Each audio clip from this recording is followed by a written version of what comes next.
லெபனானில் இஸ்ரேல் மேற்கொண்ட சில வான்வழி தாக்குதல்கள் போர் குற்றங்களாக கருதப்படலாம் என ஐநா மனித உரிமைகள் அலுவலகம் தெரிவித்துள்ளது. குடியிருப்பு பகுதிகள், இடம்பெயர்ந்தோர் முகாம்கள் மற்றும் மருத்துவ பணியாளர்கள் மீது நடத்தப்பட்ட தாக்குதல்கள் குறித்து கவலை தெரிவித்துள்ளது. ஹிஸ்புல்லாவின் ராக்கெட் தாக்குதலுக்கு பதிலடியாக இத்தாக்குதல்கள் நடத்தப்படுகின்றன என்று இஸ்ரேல் கூறுகிறது. ஆனால் இந்த தாக்குதல்களில் 886 பேர் கொல்லப்பட்டதுடன் 10 லட்சத்திற்கும் மேற்பட்டோர் இடம்பெயர்ந்துள்ளனர். குடிமக்கள் மற்றும் மருத்துவமனைகளை குறிவைத்து தாக்குதல் நடத்துவது போர் குற்றமாகும் என ஐநா எச்சரிக்கை விடுத்துள்ளது. இதற்கிடையில் இந்த மோதல் நீடித்தால் உலகளவில் பசியால் பாதிக்கப்படும் மக்களின் எண்ணிக்கை மேலும் அதிகரிக்கும் அபாயம் இருப்பதாக உலக உணவு திட்டம் தெரிவித்துள்ளது.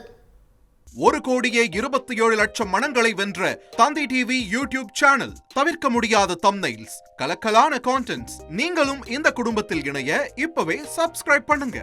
அசுரபலம் கொண்ட எங்கள் டிஜிட்டல் கரங்களில் உங்கள் விளம்பரங்களை சேர்க்க வாட்ஸ்அப் பண்ணுங்க. 8939888378. Email advtthanditv@dttv.in.